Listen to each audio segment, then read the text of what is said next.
Hi, my name is Roark Horn, and I'm the Chief Administrator for AEA 267. When we think about the AEA system, one of the things that comes up in conversation quite often is how the system is funded. Many people probably aren't aware that the system really receives its fund in three major ways. There's an influx of federal funding, there's an influx of state funding, and then the system is also funded through property tax in what they call flow-through dollars. It's a third of those that often goes misunderstood. Flow-through dollars are assigned to each agency based on a per pupil basis. These flow-through dollars come to the agency and they're accounted for on each school district's audit. What that causes sometimes is school districts to think that those flow-through dollars are theirs that are being sent to the AEA, when that's actually not the case. So what we've done is gone ahead and designed what we call a white paper or some research to explain better to you the flow-through system of AEA funding, and then also provide some conjectures about what would happen if the AEAs were funded in a different manner.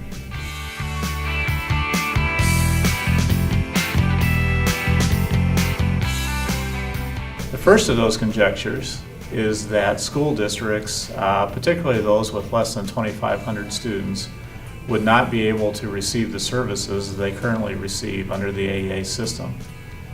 That encompasses 90% of the districts in the state of Iowa and about 50% of the population or student population of Iowa.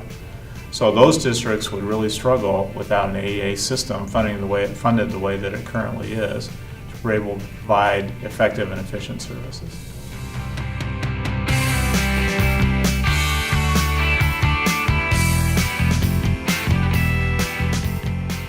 The second conjecture asserts that most districts, if not all districts, would have very few other options to provide the services that the AEA provides.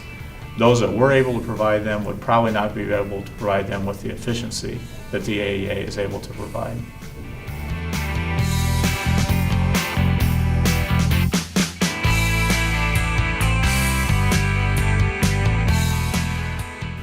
Often when we think of the AEA system, we only think about the AEA system serving the public schools in Iowa.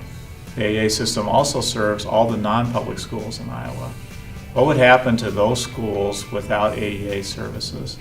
Not only would they not be able to provide a lot of the services that the AEA is able to provide, but they would have no way to tax or no taxing authority in order to be able to get funding to be able to provide those services.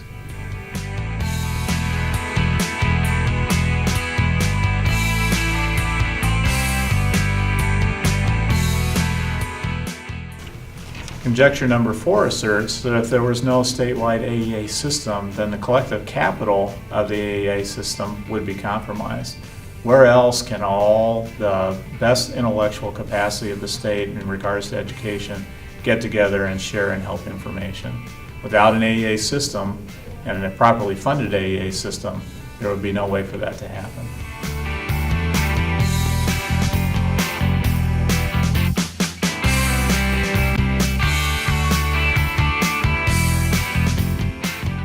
The fifth conjecture deals with the limited capacity of the DE system if it did not have an AEA system to help it do the work.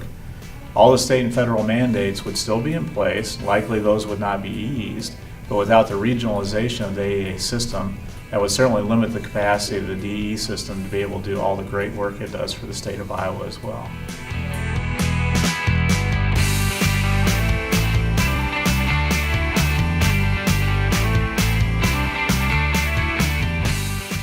The final conjecture involves the 3 E's: equity, efficiency, and effectiveness.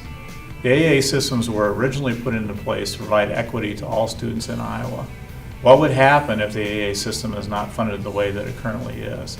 There would be no way for the state to be able to branch out and make sure that every student in the state of Iowa is getting an equitable, efficient, and effective education.